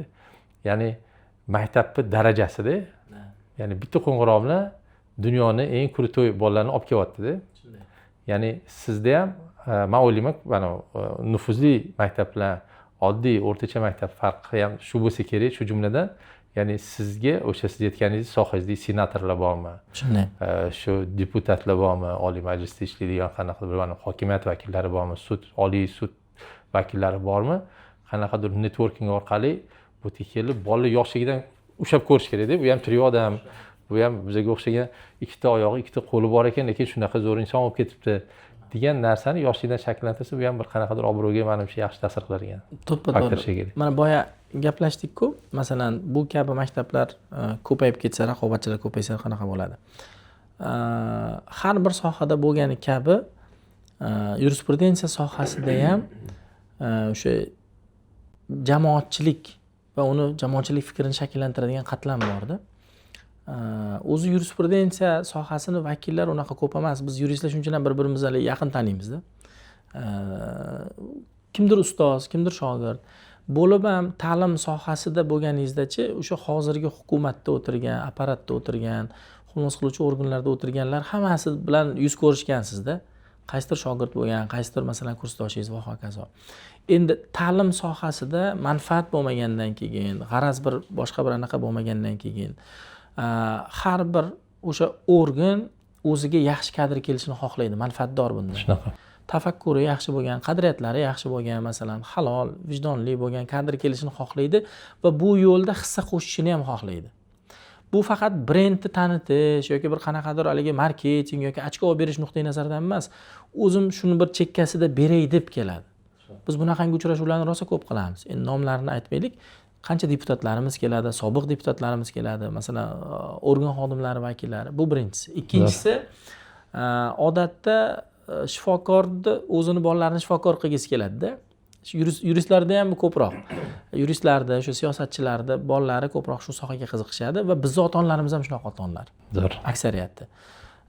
Iltimos qilganimizdan keyin albatta ular keladi, masalan, faoliyat ishtirok etib, anaqa. Zo'r. Bitta zo'r tomoni bor ekanda. Sohaga kirib kelish, qanaqa soha bo'lishidan qat'iy nazar, shundoq maktabida o'qidingiz, universitetda o'qidingiz, kitobini o'qidingiz, shu sohani vakili bo'lib qoldingiz degani emas ekanda. Falsafasidan nafas olib yashash masalasi bor ekan. Zo'r. Buchi uzoq shakllanar ekan. Yuristlar oilasida dasturxon ustida qanaqa suhbat bo'ladi? Keyslar gapirib beriladi, voqealar gapirib beriladi, mehmon keladi uyga, ustoz shogird an'analari bo'ladi, davralarga olib borasiz, tadbirlarga olib borasiz, rasmingizni ko'radi va hokazo. Ya'ni sohani ichidagi bo'ladigan tendensiyalarni eshitib boradi, holatlarni eshitib boradi. Bola shu kayfiyat bilan o'sib boradi. Endi o'sha gaplarni kelib maktabga o'rtoqlariga aytib beradi. Soha vakili bo'lmagan bolani, o'sha oilani farzandi ham shu soha vakilini egasini farzandi bilan suhbatlashadimi? Bizda eventlarimiz, bizning jarayonlarimiz shu bilan bog'liq bo'ladimi? Ekskursiyalarga shu joylarga olib boramizmi? Ekosistema bor. Ekosistema bor bu joyda. Shu nafas bilan katta bo'lib boradi. Bitta zo'r narsani aytib beraman sizga. Majburlashma, sevdirish orqali bajartirish masalasida umuman aytmaganmiz. Masalan, bizning maktabda formasi bor. Pastga kirganda ko'rdingiz. Lekin men o'zim odatda shu yakshanba kundan tashqari doim kostyum-shimda galstuk turishga harakat qilaman. Bilmayman, bu majburligimdan emas. Singib ketganda tanaga. Yakshanba kuni ham soqolimni olaman, masalan. Hech kim urishmaydi, bilmayman, o'zimga shunaqa yoqadi. Eng qizig'i, ayniqsa katta sinflarimizda, 9-10, 11 sinflarimizda yigitlarimiz kostyum galstuk kiyishni boshlashadi. Sochlarini chiroyli qilib o'rtadan ochib tarashishni boshlashadi. Akkurat yurish boshlaydi. Haligi moda bo'lgan sochlar bor-ku, klassik sochlarga aylanib qoladi. Qishda men nimcha kiyaman-da, hattoki galstukimni rangigacha, kiyadigan kiyimimni rangigacha taqlid qilishga harakat qilishadi. Zo'r. Hech kim aytmaydi bu narsani ularga. Va u gapirishda, u fikrlashda, u so'zda elementlarni ko'rasiz-ku.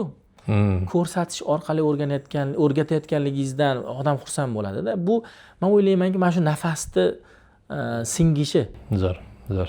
Men kostyum shim ko'p kiyganman-da, o'shanga bezillab qolganman. Xafa bo'lmaysiz. Yo'q. Bu anaqada emas. Hammachi o'zi haligi maza qilganda rohatlanish kerak-da. Shunaqa. Bu haligi kasb nuqtai nazaridan yoki bir boshqa joydan emas. Masalan, bu joy men haligi shaxsiy raqam. Hech kim men urishmaydi bu yerga futbolga kelsam ham. Lekin bilmayman. O'zimda shunaqaki, men haligi Amir Temur askarlari jangga kirganda haligi sovutlar bilan kirsa qanaqaligi vajohat bilan, anaqa bilan, g'urur bilan kirib boradi. Menda balkim shu kiyim shunaqa bir g'ururni, iftixorni beradi. Yo'q, zo'r. Bu bitta falsafa deb ham. Juda yaxshi. Ajoyib. Bu xaraktermi, bu perfeksionizmmi?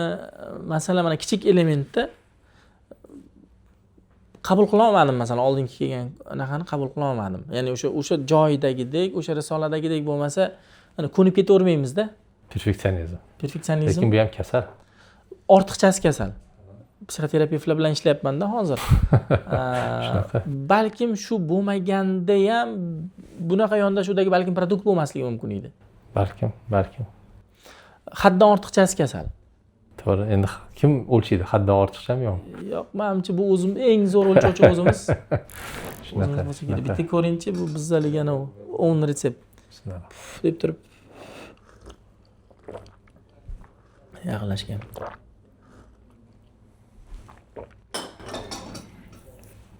Ajoyib.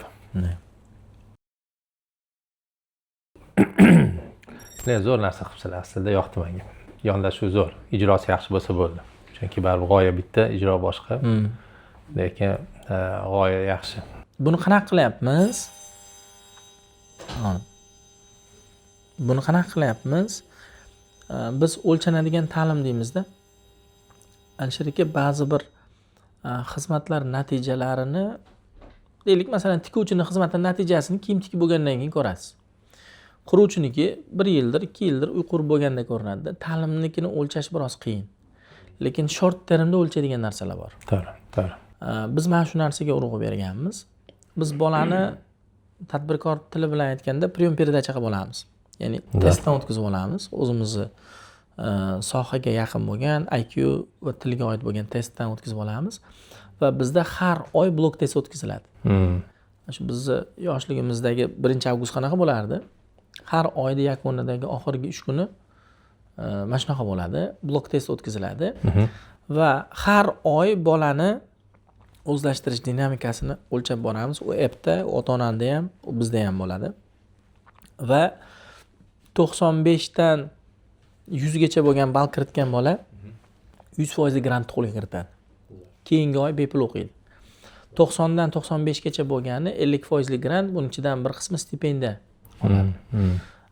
Buni teskari tomoni ham bor. Teskari tomonida 56 dan 30 ballgacha ball to'plasa bola blok test natijasiga ko'ra umumiy to'lanadigan kontraktda 20% qimmat to'laydi keyingi oy uchun. 30 dan pastga tushadigan bo'lsa 30% qimmat to'laydi. Bu pul maktabga qoladimi desangiz, yo'q. Bizda detention tizimi yo'lga qo'yilgan.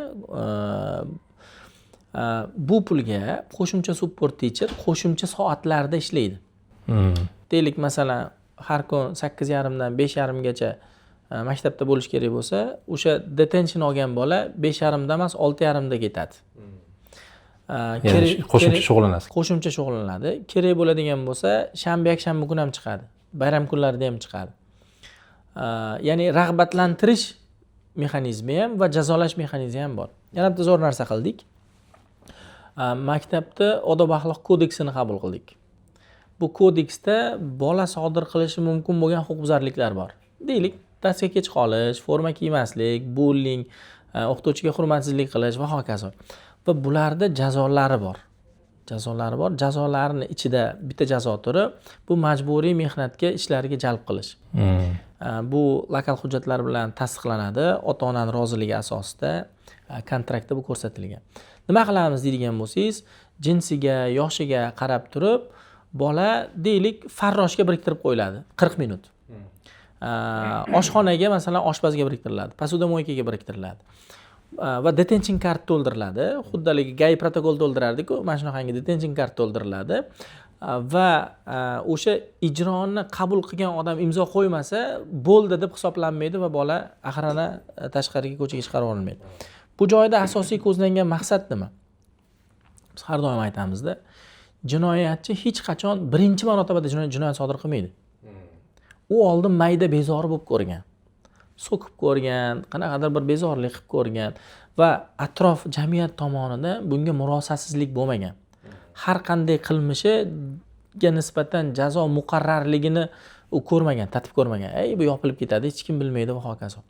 Eng asosiy maqsad muqarrarlik prinsipini hayotda ishlashini ko'rsatish. Zo'r. Hech bir narsa shunchaki qolib ketmasligini ko'rsatish. Zo'r. Lekin kechirish kim o'rgatadi? Xo'p, bilasizmi, bu joyda bitta narsa bor. Zo'r narsani ko'rsatdingiz. Jazolashdan ko'zlangan maqsad bor. Birinchisi bu huquqbuzarlikni to'xtatish, davom ettirmasligini oldini olish. Ikkinchisini huquqbuzarlik sodir qilgan shaxsni o'zini tarbiyalash.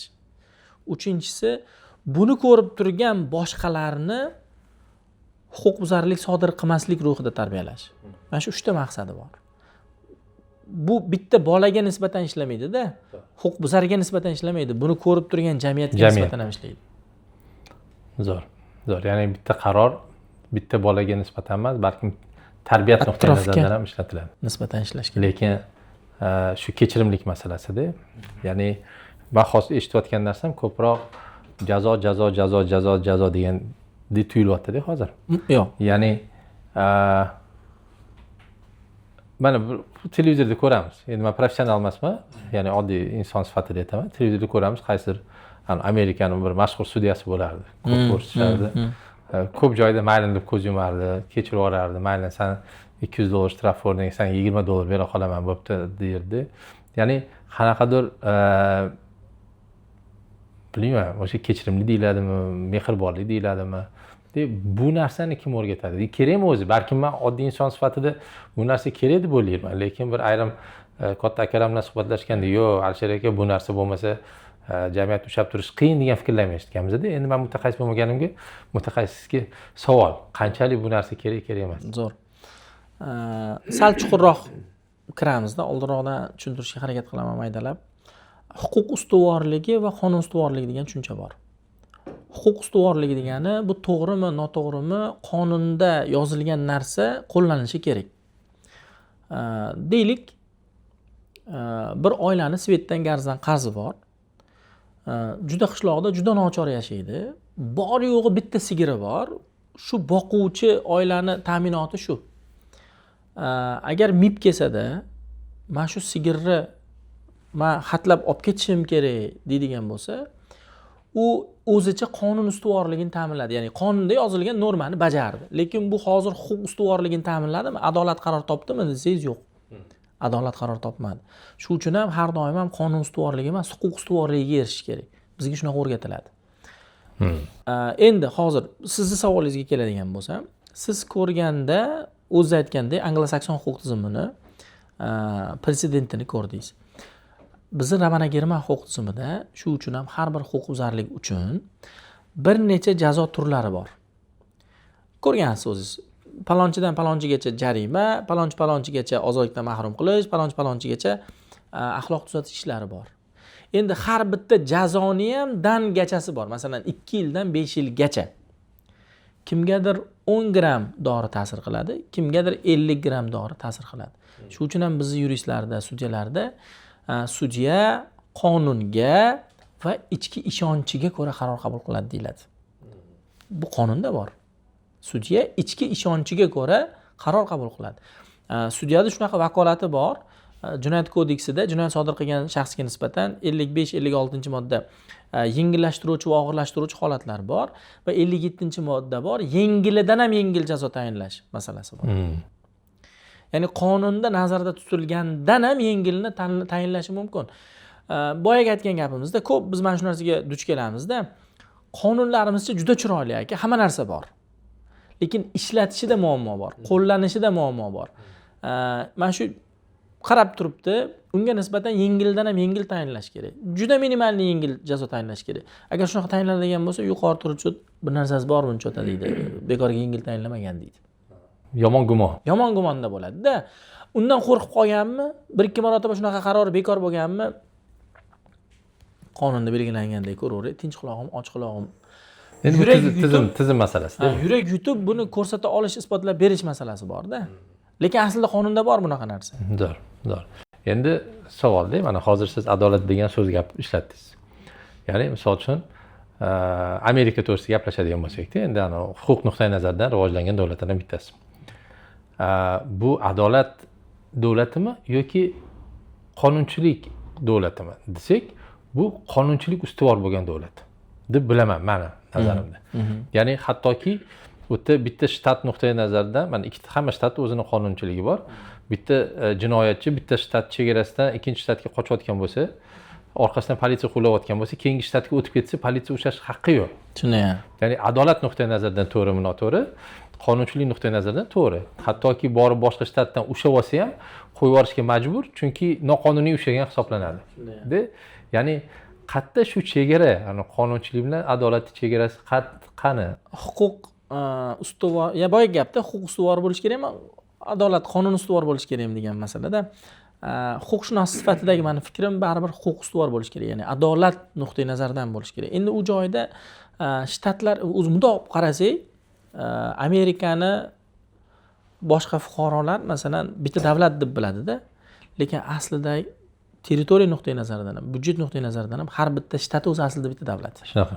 To'g'rimi? Federativ davlat, federativ davlat masalan. Bizda ham xuddi shunaqa-ku masalan. Qozog'iston bilan O'zbekiston chegarasidan shunday jinoyatchi o'tib ketadigan bo'lsa, borib qo'lni qayrab olib kelishga haqqi yo'q, ekstraditsiyani so'rash kerak. U yerda ham ko'chaga ketdi, bo'ldi, erkin bo'ldi degan emas. Ekstraditsiya bilan so'rab oladi. Shunaqa. Faqat o'z boshimchalik bilan borib olib kelmaydi, o'g'irlab olib keladi. Ya'ni qonuniy yo'l bilan, tartibi bilan olib keladi. Tartibi bilan olib keladi. Ani lekin jinoyatchi qochib ketgan bo'ladi-ku. Davlatchilik tarixida baribir G'arb bilan Sharq ming yillar davomida shakllanib kelgan. Shunday instrumentni olib qo'llab bo'lmaydi. To'g'ri aytasiz. O'zingiz ham masalan mana qancha treninglarda bo'lasiz yoki chetda o'qiysiz, to'g'ridan to'g'ri olib kelib instrumentlaringizni qo'llamaysiz-da. Tabiiy. Adaptatsiya qilasiz-da, baribir moslashtirasiz. Tabiiy. Men nima bir savol beryapman. Biz maktab to'g'risida gaplashyapmiz. Maktab, men o'zimcha tasavvur qilaman, farzandimni shu maktabga berganimda edi. Bu maktabda qonun o'rgatadimi, adolat o'rgatadimi? Zo'r savol. Ya'ni qanaqa farzand shakllanadi bu yerda degan savolda. Chunki siz huquq deyapsiz, chegarasi juda nozik. Qayerdan bilaman bu huquqmi, qonunmi, adolatmi? Qayerdan bilaman? Hozir men sizni aytgan uslublaringizni eshitdim. Jazo muqarrar. Bunaqasi shtraf, farosh olida 40 minut ishlaydi. Bunaqasi povur olida 1 soat ishlaydi. Ya'ni faqat jazo deb tuyulgandek bo'ldi. Qulog'imga shunaqa chalingandek bo'ldi. Adolatmi, qonunchilikmi, kim bu katta bo'ladi bu yerda bolalar? Zo'r. Biz hozir tangani ikkita tarafi bo'ladigan bo'lsa, ikkinchi tarafini bir kichik yulduzchasini ko'rdikda. Lekin asosiy urg'u tangani ikkala tarafini ko'ra oladigan va buni fahmlay oladigan avlodni yetishtirishmi maqsad? Bizni boyagi debatlarimizda, sud musobaqalarimizda, olimpiadalarimizda biz nimaga o'rgatishga harakat qildik? Har ikkala tarafini ko'rishni va tanlov qilish imkoniyatini, qaror qabul qilish imkoniyatini berdik. Siz aytgan misoldagi yulduzcha noto'g'ri tanlov qabul qilingandagi oqibat. Sababiyat va oqibat masalasi bor-da. Lekin u narsani murosasizlik prinsipi deb qabul qilish kerak. Mayli, ko'z yumildiki, hamma narsa kichik mana shu narsalardan boshlanadi. Mana shu kichik narsalarga bee'tibor bo'lmaydi, beparvolik qilib bo'lmaydi degan falsafa bilan qarashimiz kerak-da. Lekin sizni tilingizda aytaylik, raqamlarga qaraylik. Butun yil davomida 350 ta bolada necha marotaba detention rasmiylashtirildi? Nechta detention rasmiylashtirildi? Masalan, mana shu 200-220 kun oralig'ida desak, raqamlar aytadi. Taxminan 50 ta atrofida. Bu 300-350 ta bolaga nisbatan 200-250 kunga nisbatan necha foiz, raqam qancha deydigan bo'lsangiz, juda kichik raqam. Lekin bo'lish kerakmi? Bo'lish kerak. Ben to'g'ri-noto'g'rilikni demayapman. Chunki bu meni soham bo'lmaganligi, men bilmaydigan ko'p nyuanslar chiqib kelishi mumkin-da. Har bitta sohani o'zini mutaxassisi gapirgan yaxshi. Eng muhimi, katta bir davlatni har bir muammosini kichik ko'rinishini bola hozirdan bilib o'sish kerak. Asosiy urg'u mana shu joyda. Faraziy misollar, faraziy keyslar bo'lish kerak emas-da. Aniq o'zi shu hayotda ko'rishi mumkin bo'lgan, uchratish mumkin bo'lgan narsani atrofida o'rganib borish kerak. Keyin sizlarda bu sohada juda katta mas'uliyat bor. Mas'uliyat shu darajadaki, bitta keys bilan keltirishga harakat qilaman. Bir hozir adashtirib qo'ymayman, ismini aytmayman, katta mashhur podshoh bo'lgan va janozasiga vasiyat qilgan ekan. Mana men bilan birga mana bu sandiqchani ko'maslar degan ekan. Keyin shu o'lgan, janozasi bo'lganda farzandlari mana otamiz vasiyati bo'lgan, shu bolalarga shu sandiqchani qo'yishimiz kerak deganda, imomlar mumkin emas degan. Lekin vasiyat-ku deyishgan. Keyin qiziqishgan, nima ekan sandiq ichida deganda, sandiq ochisi shu podshoh sifatida har bitta chiqazgan hukmini shu qozidan so'rab, pechatlarini olib, tasdiqlab to'plab yurgan ekan. Ertaga nimaga bu insonga nisbatan bunaqa hukm chiqazding desa, men emas, mana qozini hukmlari deb hujjat sifatida, dalil sifatida o'zimni olib ketaman degan ekan. Mas'uliyat darajasi to'g'risida gapiryapman-da. Ya'ni sizni sohangizdagi insonlar qanchalik shu mas'uliyatni his qiladi? Ya'ni ertaga bitta qaror qabul qildi. Tabiiyki, ehtimollar nazariyasi nuqtai nazaridan xato bo'lishi mumkin. Bu xato odamlarning taqdirini o'zgartirib oladigan xato-da bu. Ya'ni qanchalik mas'uliyat masalasi ustida maktabda urg'u beriladi degan savol. Menimcha har qanday kasbda, xususan yuridik kasbda ham shu kasb egasini egallashi va unda bo'lishi lozim bo'lgan minimal fazilatlar bor-da. Biz aytamizki, kasb insonning tanasiga yarashishi kerak. Masalan, mendan bodyguard chiqmaydi-da, men. Unaqa haligi baquvvat emasman-da. Yoki masalan, xarakter nuqtai nazaridan men buxgalteriya bilan shug'ullana olmayman. Mayda raqamlar solishtirib bir narsa. Lekin iqtidor, qobiliyat, salohiyat kasbi odamning yoshligidan bir ko'rinadi va uni kuchaytirish mumkin deb eksperimentlarda ko'ryapmiz bolalarda. Xo'p, eng birinchisi bu bo'lajak yuristlar uchun siz aytgan o'sha mas'uliyatlilik, mas'uliyat olish kasbi. Bizning maktabda 1-sinfdan 11-sinfgacha 10 ta fandan soft skills darslari o'tiladi. Bu shu oratorlik bo'lishi mumkin, tahliliy tanqidiy fikrlash bor, kreativ fikrlash bor, muzokara san'ati bor, biz gaplashishni win-winni o'rgatamiz masalanda. Shuni ichida bittasi o'sha mas'uliyatga o'rgatadigan. Ularni har kunlik yoshiga, jinsiga nisbatan zadachalari bor. O'sha time management bilan bog'liq bo'lgan, dars qilish kerak bilan bog'liq bo'lgan, o'sha mustaqil har bir bizda o'quvchilarda o'zini assotsiatsiyasi bor va uni prezidenti bor. Bu prezidentni sho'balari bor va ularda o'zini bollari bor. Mustaqil vazifalar beradi va vazifalarni bajartirib olish. Agar yaxshi bo'ladigan bo'lsa rag'batlantirish, bo'lmaydigan bo'lsa safdan chiqarib yangi saylanish masalasini hal qiladida. Endi buni eng birinchi boshlanishi nima deydigan bo'lsangiz, nimada ko'rinadi bo'ladi deydigan bo'lsangiz, o'zidagi tartib intizomni shakllantirishda bo'ladi. Bu o'sha vaqtida kelishida, uyga vazifalarni qilishida, saromjom sarishtaligida, telefonni berib kirishida, ozodaligida va hokazo. Maktabda yurish turishida va hokazo. Ikkinchisi biz pastda ko'rdik, loyiha ishlarimiz. Proyektna rabota deydi. Men xursand bo'ldim. 6-7 sinf bolalarimiz moliya vaziri bo'lib chiqyapti-da, prezentatsiya qilyapti. Adliya vaziri bo'lyapti-da, sohasini prezentatsiya qilyapti. Ichki ishlar vaziri bo'lyapti, sud tizimini vaziri va hokazo. Ya'ni bular bir oy oldin berildi, bo'ldi, tamom, yo'nalish ko'rsatildi, xolos. Ular o'zi vaqtida olib keldi, ko'rsatdi, bo'ldi, bo'lmaydi deyildi va hokazo qilindi. Bu narsa yoshligidan ko'rsatilishi kerak. Yaxshi bo'lsa rag'batlantirilishi kerak, yomon bo'lsa tuzatilishi kerak va qaysidir joyda buzilsa bu majburlov choralari bilan ham amalga oshirilishi kerak deyman-da. Nimada ko'rinadi, nima bilan qilinadi deydigan bo'lsangiz, mana shunaqangi darslari bilan, loyiha ishlari bilan, yurish turish qoidalari bilan ko'rsatiladi bu narsa. Shu bilan shaklanar ekan. Va tabiiyki juda ko'p muloqot va rol model bo'lib berish, ya'ni shu namuna bo'lib berish. Muloqotlarimizda, olib keladigan mehmonlarimizda, boradigan joylarimizda ko'rsatishimizda mana shu elementlarni ko'rsatib ketish. Zo'r. Bu yerda faqatgina men o'ylayman, endi men biznes bilan solishtiraman-da, biznesda o'rgatayotganda faqatgina success case emasda, ya'ni muvaffaqiyatli emas, balki fuck uplar deymiz. Muvaffaqiyatsiz narsalarni ham ko'rish kerak ekan deyman-da.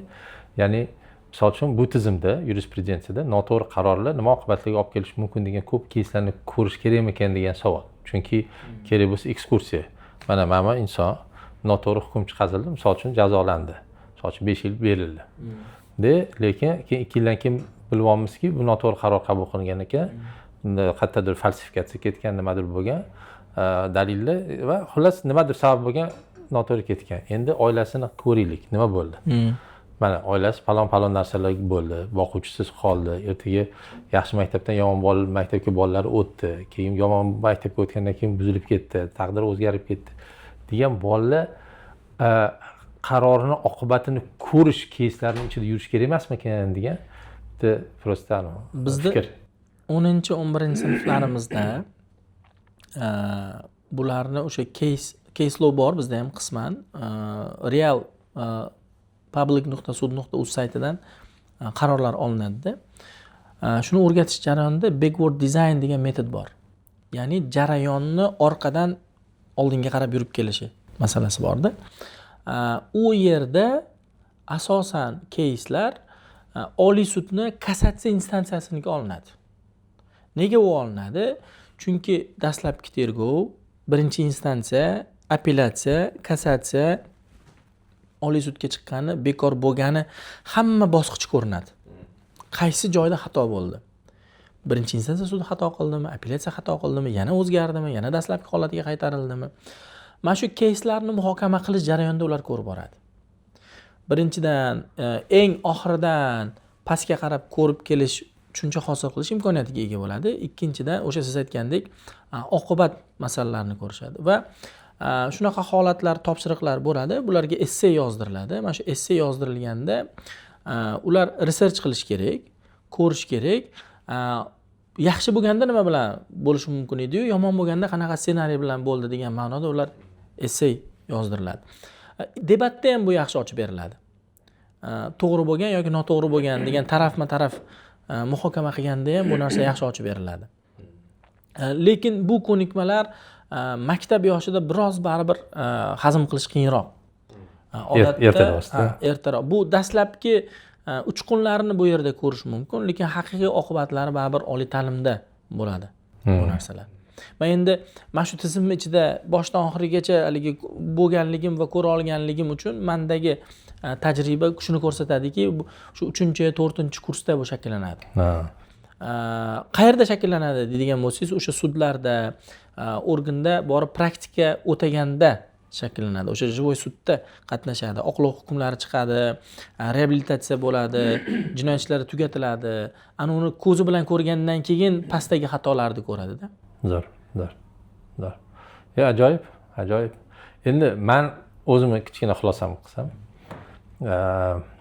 juda yoqdi tizim, lekin men bu yerda yuristlik chiqadi degan tizim ko'rmadim. Ya'ni siz shu narsa ustida ishlayapsiz. Men ota sifatida bu yerda mukammal inson chiqishini ko'ryapman. Ya'ni fikrlashni biladigan, maslahat olishni biladigan, adolatni izlaydigan inson bu yuristlikda o'zir xafa qilib qo'yishi mumkin, lekin yuristlikdan muhimroq.